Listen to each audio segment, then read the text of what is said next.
Vale, pues vamos con el tema 6.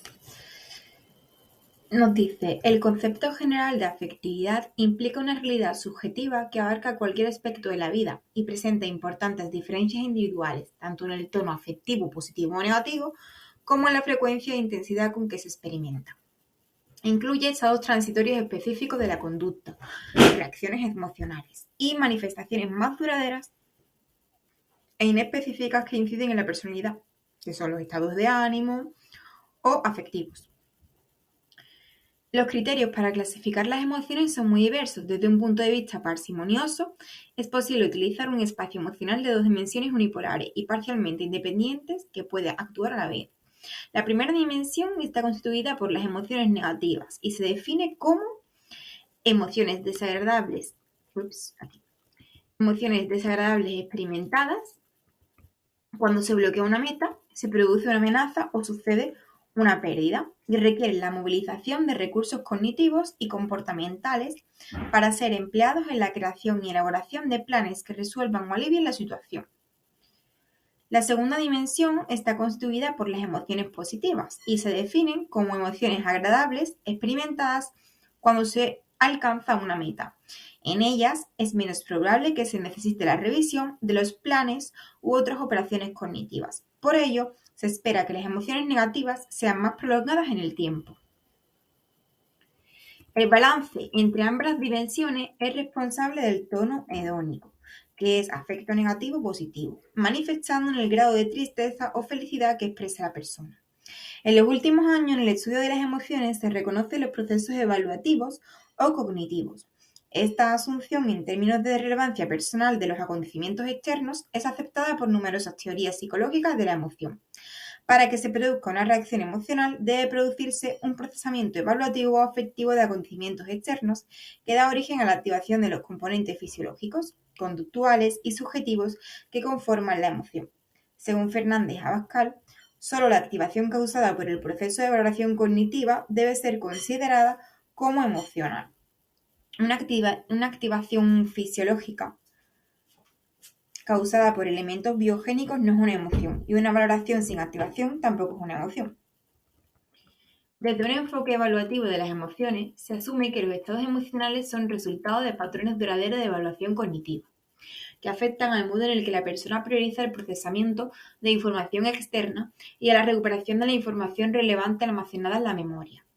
Se defiende la existencia de una relación de reciprocidad, procesos cognitivos, emociones, porque la evaluación cognitiva influye en la experiencia emocional y las emociones y los estados emocionales inciden en los procesos cognitivos. Se pueden organizar las emociones diferenciando entre aspectos reactivos que son comportamentales o aspectos cognitivos que son subjetivos.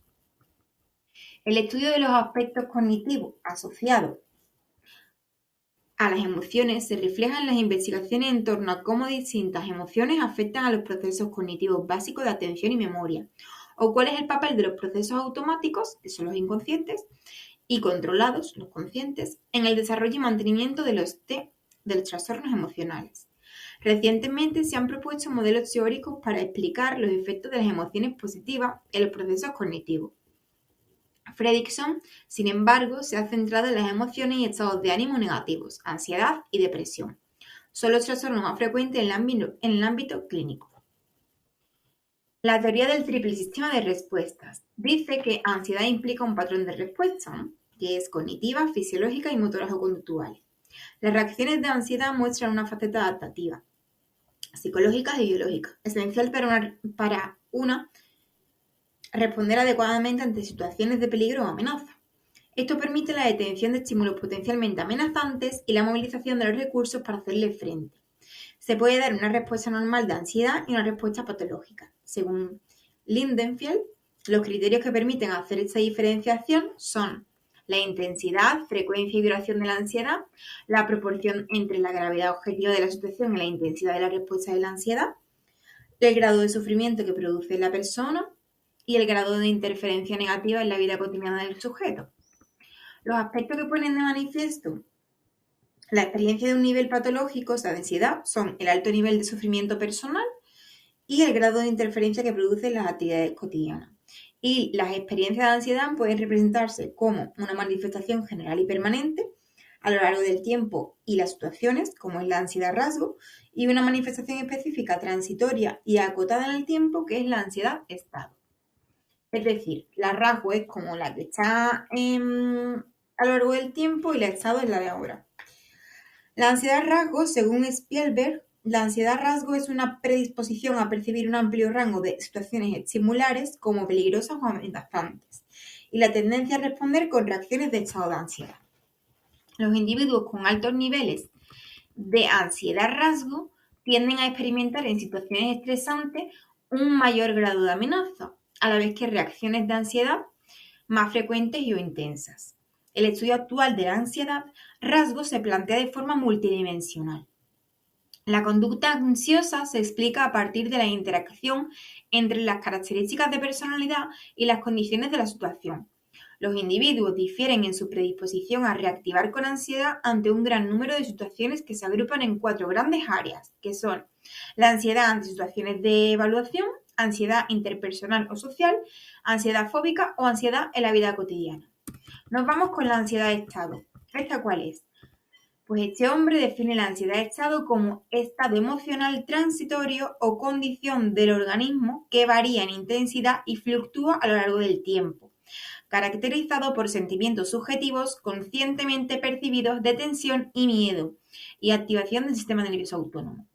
La ansiedad de estado es una condición orgánica que se activa en situaciones específicas, produciendo sentimientos de inquietud, tensión y nerviosismo, así como una activación del sistema nervioso autónomo, manifestando expresiones conductuales y motoras. También se conceptualiza desde una perspectiva multidimensional, dando énfasis a las dimensiones de ansiedad psíquica y somática. La psíquica se refiere a la preocupación respecto a la posibilidad de fracasar en una tarea, y la somática se refiere a los correlatos fisiológicos, taquicardia, sudoración, trastornos gastrointestinales que la acompañan. La depresión es un concepto que describe una amplia categoría de síntomas, estado de ánimo y síndrome clínico. Su estudio es central psicología. Afecta a un 10% de la población mundial y va casi camino de ser la segunda causa de discapacidad. Es un desorden afectivo caracterizado por un estado de ánimo negativo persistente, sin alto nivel de arousal, que implica abatimiento, melancolía, tristeza, sentimientos de indignidad, soledad, culpa, falta de motivación, fatiga y cansancio. Hay déficits específicos en el funcionamiento cognitivo manifestados a través de alteraciones de pensamientos en curso y su contenido, que son ideas recurrentes, pensamientos de contenido autodevaluativos, etc. El estado de ánimo depresivo está estrechamente relacionado con la depresión clínica y constituye su principal síntoma. Cada vez se acepta más la idea de Beck, que es que los estados de ánimo depresivos son similares en número y forma a los episodios depresivos clínicos.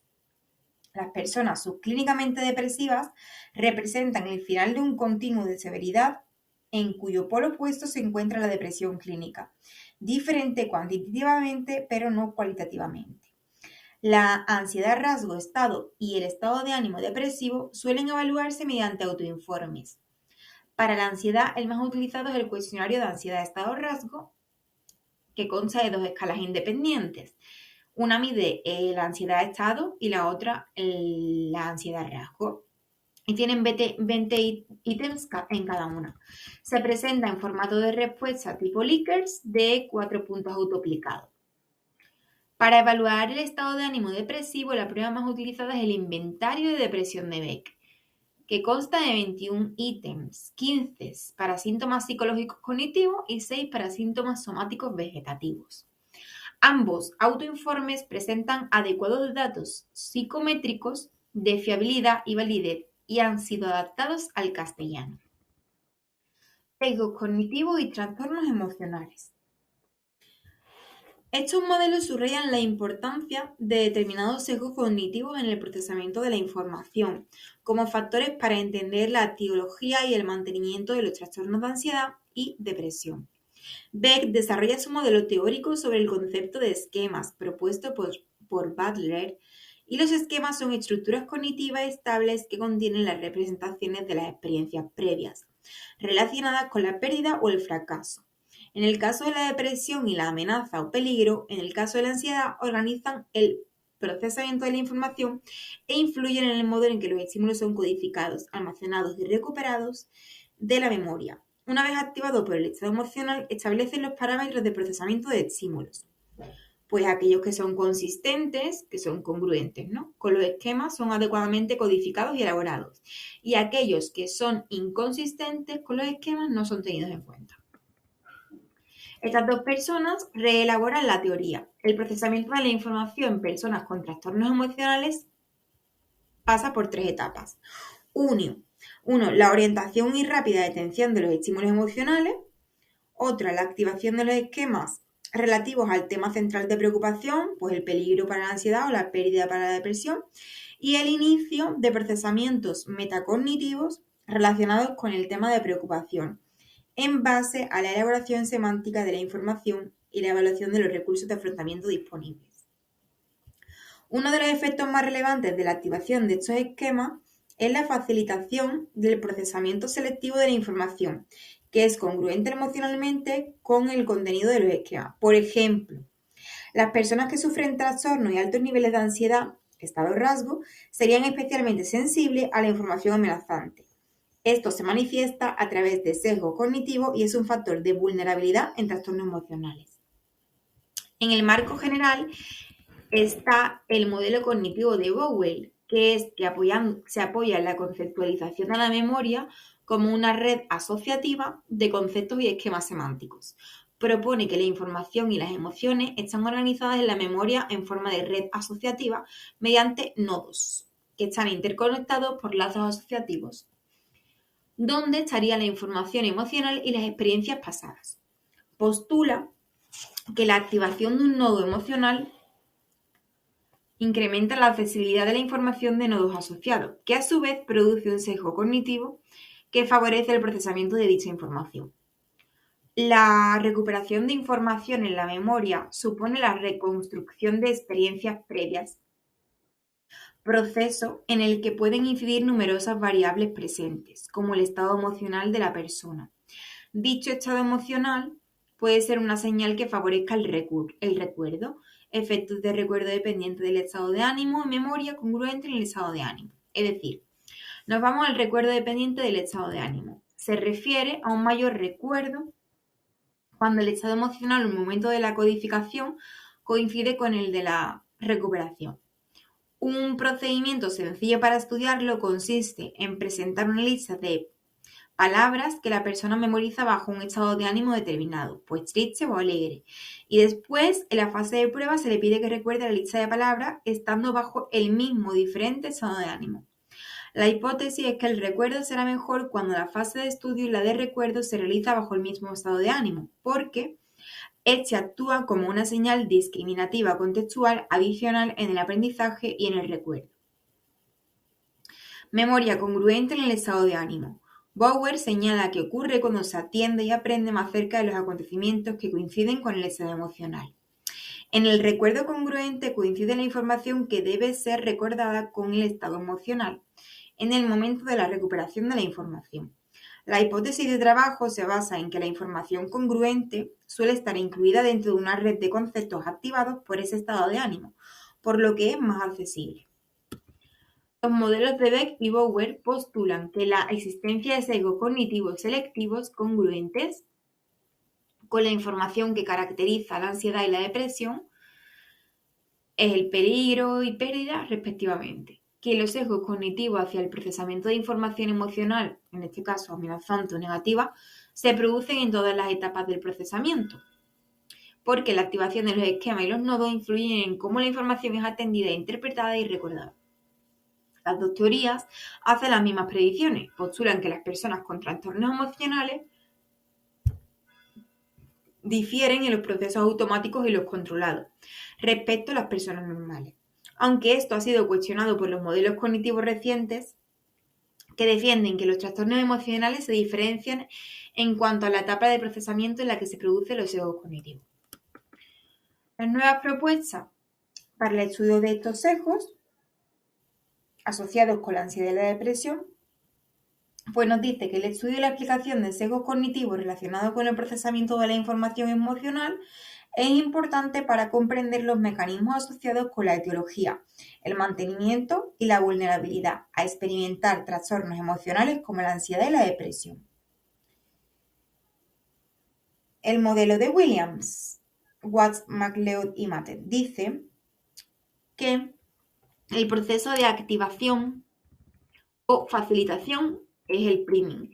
Este se considera automático, es por ejemplo la etapa inicial del procesamiento y consiste en la activación de las representaciones internas de los estímulos con el consiguiente aumento temporal e incide en los procesos atencionales. Luego tenemos el proceso de elaboración, que es el proceso estratégico y controlado que ocurre en etapas tardías del procesamiento. Su principal efecto es la creación y fortalecimiento de las interconexiones entre las representaciones y afecta a la recuperación de la información. Se pueden establecer distintos sesgos cognitivos o modos de procesamiento vinculados a los estados emocionales. Lo que define la ansiedad es la preocupación por detectar todo aquello que tiene relación con la amenaza. En la depresión, el aspecto central son los pensamientos rumiativos relacionados con la idea de pérdida o fracaso. William y Coles relacionan sesgos atencionales con estados de ansiedad y sesgos de memoria con estados depresivos. Y nos hablan del mecanismo de decisión afectiva, que actúa a nivel preatencional y su función principal es la evaluación de la valencia afectiva de los estímulos ambientales, con el fin de determinar rápidamente el grado de amenaza de los estímulos. La respuesta a este mecanismo depende de las características del estímulo y del nivel de estado emocional. Un nivel alto de ansiedad o depresión actúa de manera similar a un aumento del valor emocional de los estímulos. Por ejemplo, los individuos con bajo nivel de ansiedad-rasgo tienden a dirigir su atención hacia estímulos no amenazantes para evitar incrementar su ansiedad. Y las personas con altos niveles de ansiedad-rasgo dirigen su atención y se focalizan sobre los estímulos de amenaza. El mecanismo de asignación de recursos. Este se activa si en la etapa preatencional los estímulos son evaluados como amenazantes. Su función es examinar dichos estímulos y asignar recursos para su procesamiento a nivel post-atencional, por lo que es más lento e implica procesos estratégicos. Según los autores, las personas ansiosas tienden a no elaborar la información amenazante, por eso es difícil que se produzca un sesgo en la recuperación de la información, y en caso de producirse, lo hace a nivel de memoria implícita. En la ansiedad, el sesgo de procesamiento se manifiesta a través de un sesgo atencional selectivo hacia la información amenazante, en la fase automática de la codificación y el recuerdo. Y en las personas depresivas, lo que se produce es un sesgo de procesamiento a nivel de codificación más estratégica y elaborada que hace que los estímulos negativos se recuerden mejor. También postulan que existen diferencias en los efectos de la ansiedad de estado con la de rasgo. La ansiedad de estado incide en el mecanismo de decisión afectiva y la rasgo en la asignación de recursos. Cuando la ansiedad o estrés son bajos, no aparecerían diferencias atencionales en función de la ansiedad, pero cuando son altos se produce un sesgo de vigilancia atencional para los estímulos amenazantes en personas con alto nivel de ansiedad-rasgo y un sesgo de evitación atencional en las personas con poca ansiedad-rasgo. William y Coles modifican su modelo original en el mecanismo de decisión afectiva, redefinido siguiendo los planteamientos teóricos del conexionismo. El conexionismo es el paradigma que se basa en la forma de trabajar en paralelo de las neuronas. Postula que los fenómenos mentales pueden explicarse por redes de unidades sencillas que se interconectan. Este mecanismo se explica ahora en la base a la activación de unidades de entrada que se encargan de evaluar el valor de amenaza de los estímulos, según las características de los mismos y del individuo, como el nivel de estado emocional, ansiedad o depresión.